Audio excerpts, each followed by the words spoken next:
Navasabhabhyaha Sabhapatibhyascha. Let us go through the meaning of every word and the explanation. Sada, always. Kurvanaha, performing. Sarva, all. Karmani, actions. Api, also. Vyapashrayaha, taking shelter. Mat, in me. Apnoti, he attains, or such devotees attain. Shashvatam, eternal, permanent. Padam, state or place. Avyayam, which is imperishable or immutable.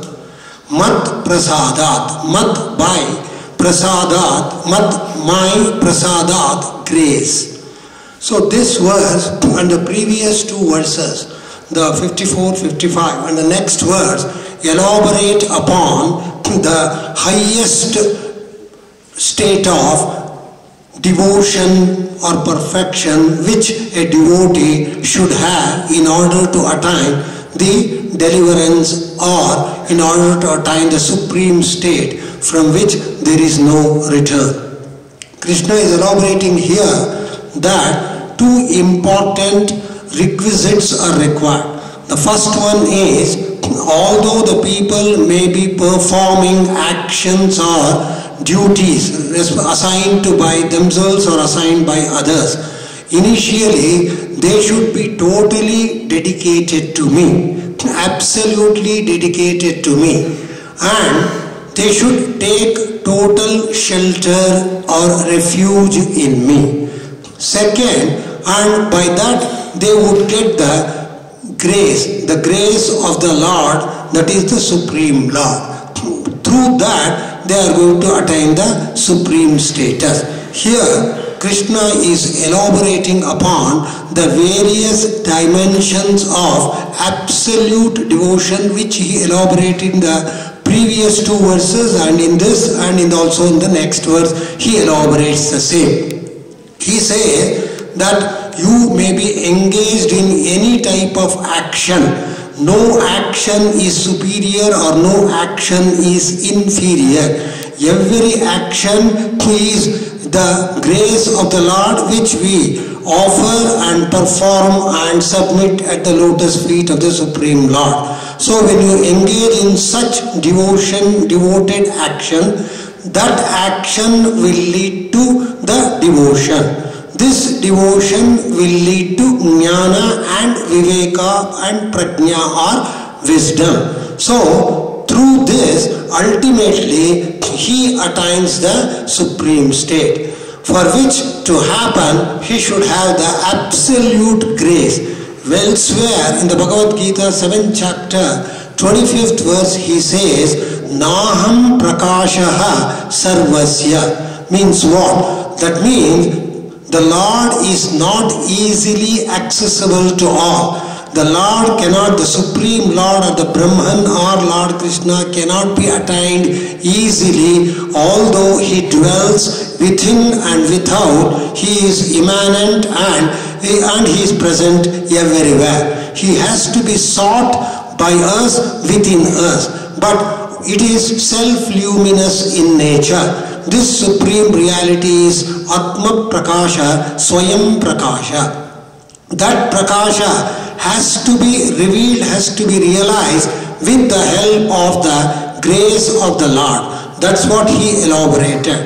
Further, earlier it was elaborated by S-VYASA in his Brahma Sutras in the 4th Pada, 4.1.12, where he says, Prayanat hi tasya hi drishtam. So what is the meaning of that, which is elaborated by Shankara in his Brahma Sutra Shankara Bhashya, where he says, when a person finally makes an ultimate journey, when he is engaged and engrossed in the meditation as well as the name of the Lord, the incantation or the japa of the Lord, throughout that state until he reaches the supreme state or the Vaikuntha or the Paramapada, he can see and visualize the supreme reality.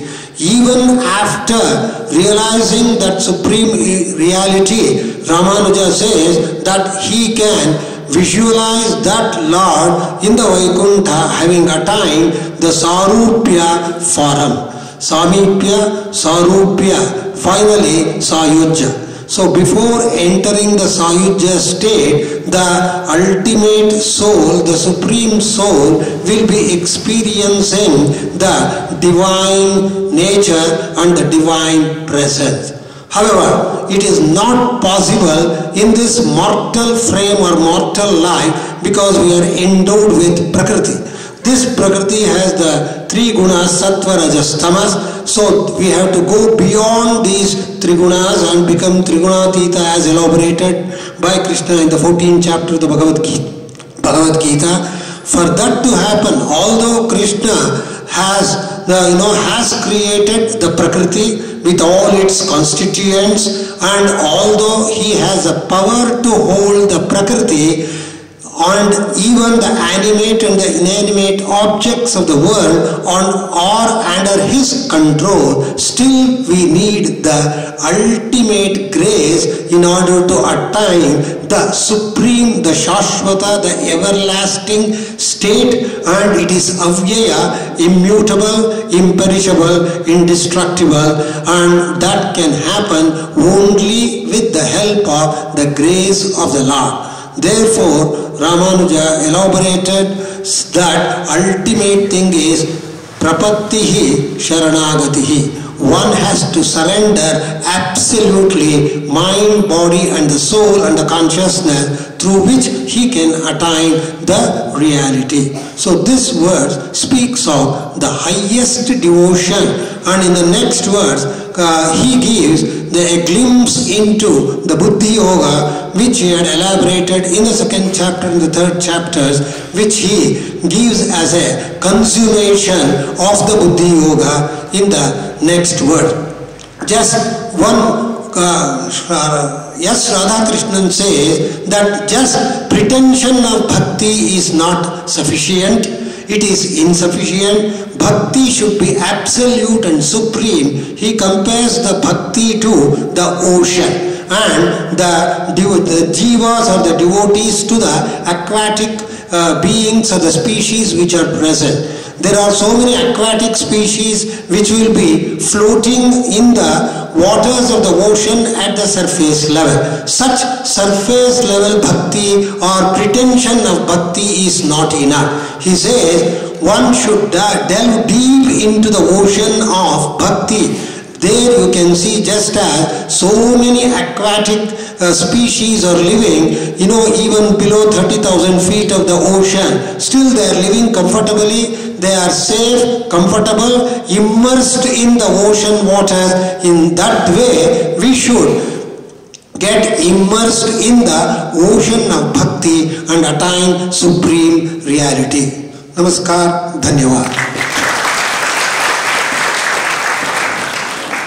Respected Guruji and elders, the School of Yoga and Naturopathic Medicine at S-VYASA started in 2009, and I am very happy to welcome the 15th batch of BNYS who have admitted yesterday.